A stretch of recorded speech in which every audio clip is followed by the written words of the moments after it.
তো যে ভয়টা পাচ্ছিলাম সেটাই কিন্তু আলটিমেটলি রেজাল্ট হয়ে দাঁড়ালো, সেটাই কিন্তু আলটিমেটলি ফলপ্রসূ হলো। কি ভয়? যে ভয়টা পাচ্ছিলাম যে রিক্রুটমেন্টটা এত সুন্দরভাবে প্রোগ্রেস করছে, এত সুন্দরভাবে এগোচ্ছে, এর এগেনস্টে একটা কেস না হয়ে যায়। আমি মোটামুটি 1 মাস আগেও তোমাদের পিএমটির আগে কিন্তু আমি একবার আপডেট দিয়েছিলাম যে তোমরা কিন্তু কেসের রাস্তায় কেউ হেঁটো না। এতে কিন্তু আলটিমেটলি তোমাদের সবারই ক্ষতি হবে, কারোর কিন্তু ভালো বা লাভ কিন্তু আমি এখানে দেখতে পাইনি। তো যাই হোক, আলটিমেটলি কেস হয়েছে। আমরা তোমাদেরকে আগেও জানিয়েছিলাম এ বিষয়ে কিন্তু তোমরা মাতামাতি করো না, কিন্তু যাই হোক কেউ না কেউ তো মাতামাতি করেছে, তার জন্য কেসটা হয়েছে। আমি কেসটা কি হলো তার ডিটেলস আমি দিয়ে দিলাম। এই যে কেস হয়েছে তোমরা দেখতেই পাচ্ছ, নিউজ চ্যানেল থেকে একদম নেওয়া, নিউজ 18 বাংলা থেকে আমাদের সোর্স নেওয়া। তো বুঝতে পেরে গেছো আশা করি যে কি ব্যাপারে কেসটা হতে চলেছে। তো চলো একটু বিস্তারিত আমরা আলোচনা করে নিই বিষয়টা সম্পর্কে, এবং তোমাদের আলটিমেটলি কি করা দরকার এখানে, এখন এই পরিস্থিতিতে দাঁড়িয়ে তোমরা কি করবে, তোমাদের কি চিন্তা ভাবনা রাখা দরকার, কোন পথে তোমাদের এগোনো দরকার, সবটা আমি আলোচনা করে দেবো।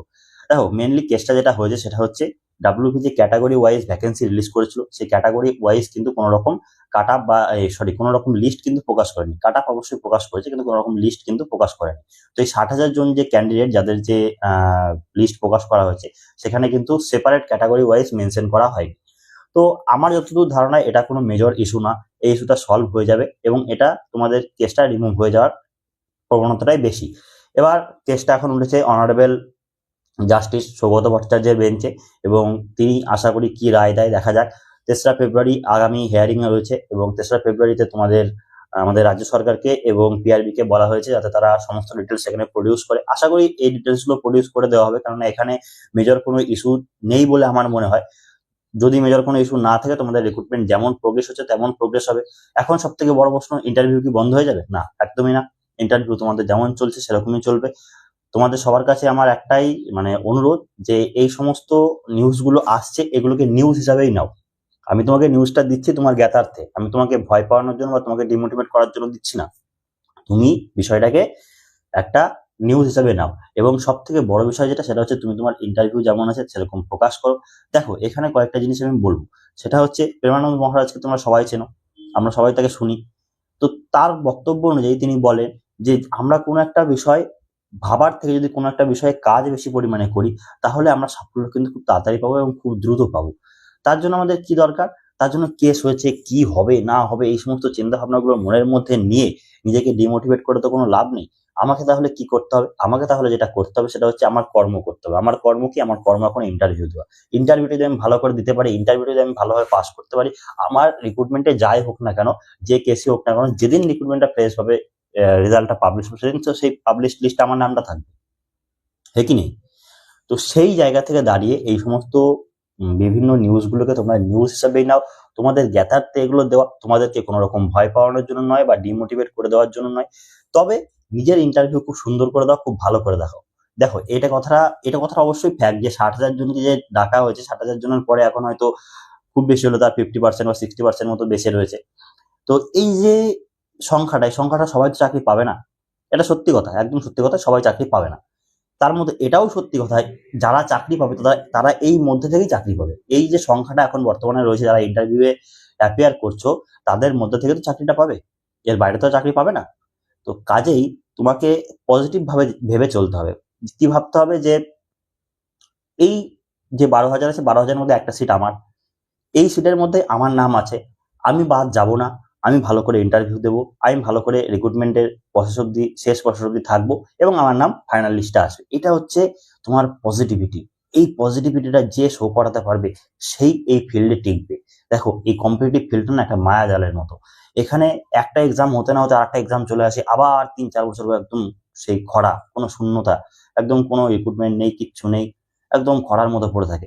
তো সেই জায়গায় দাঁড়িয়ে যখন এখন রিক্রুটমেন্ট গুলো পরপর আসে, দরকার নেই ভাই, তোমার যদি মনে হয় যে এটা আমি ফেল করে যাব, ও ফেল করে যাচ্ছে, ফেল করে গেছি, যখন রেজাল্ট আসবে তখনকার কথা বলছি, সামনে কেপি আছে, তারপরে আবারও রিক্রুটমেন্ট আসছে।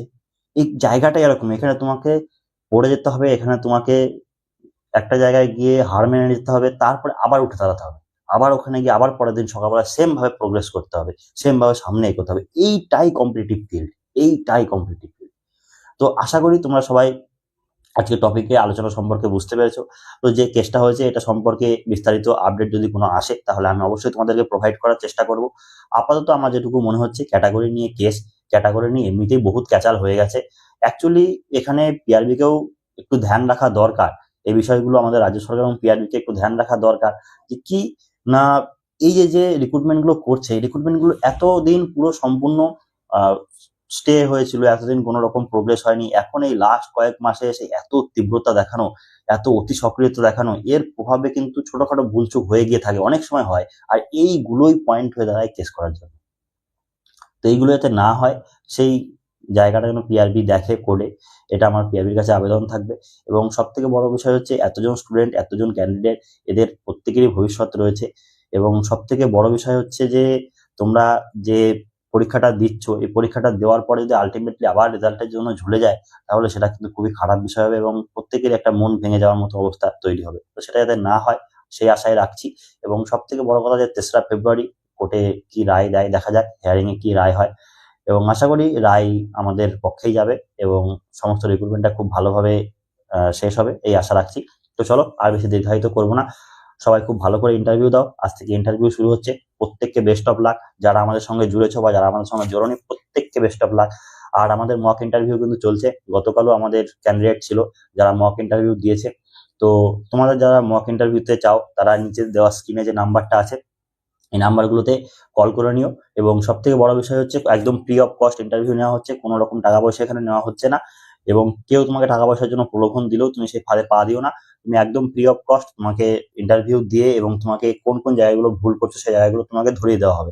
দেখো তুমি বহুত জায়গায় ইন্টারভিউ প্রিপারেশন করছো ঠিক আছে, কিন্তু সব থেকে বড় বিষয় হচ্ছে সব জায়গায় দেখবে বিভিন্ন জায়গায় ডিফারেন্ট ডিফারেন্ট কথাবার্তা বলছে, কিন্তু আমরা তোমাকে সেটা বলবো না। আমরা তোমার অ্যাকচুয়াল ভুল কোনটা, অ্যাকচুয়াল ঠিক কোনটা সেই জায়গাটা তোমাকে ধরিয়ে দেবো। কোন জায়গাটা একটু ইমপ্রুভ করা দরকার, কোনটা ইমপ্রুভ করার দরকার নেই, সব তোমাকে ডিটেলসে বলে দেবো। এবং সব থেকে বড় বিষয় হচ্ছে আমাদের এখানে দুজন ক্যান্ডিডেট এমন মানে দুজন টিচার এমন রয়েছে যারা এই ইন্টারভিউটা ফেস করেছে, যারা বর্তমানে কিন্তু বহাল তবিয়তে চাকরি করছে, ইনক্লুডিং আমি। ঠিক আছে, তো আমরা সেই জায়গাটা ফেস করে এসেছি এবং আমরা ইন্টারভিউ বোর্ডেও কিন্তু 12+ দুজনাই নাম্বার পেয়ে এসেছি। তো সেই ক্ষেত্রে দাঁড়িয়ে আমাদের সেই রিয়েল অভিজ্ঞতাটা আছে। তোমরা যেখানে মক ইন্টারভিউ করছো সেখানে কিন্তু তাদের কাছে কারোর রিয়েল অভিজ্ঞতা নেই, আমাদের কাছে কিন্তু সেই রিয়েল অভিজ্ঞতাটা আছে। তো আমি চাইবো তোমরা একবার হলেও যোগাযোগ করো আমাদের সাথে, আমরা কিন্তু অবশ্যই চেষ্টা করবো তোমাদের সেই আপ টু দা মার্ক জায়গাটায় পৌঁছে দেওয়ার।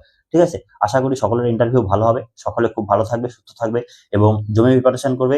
চলো আবার দেখা হচ্ছে কোনো একটি ভিডিওতে, কোনো একটি নতুন পর্বে। ততক্ষণ জয় হিন্দ।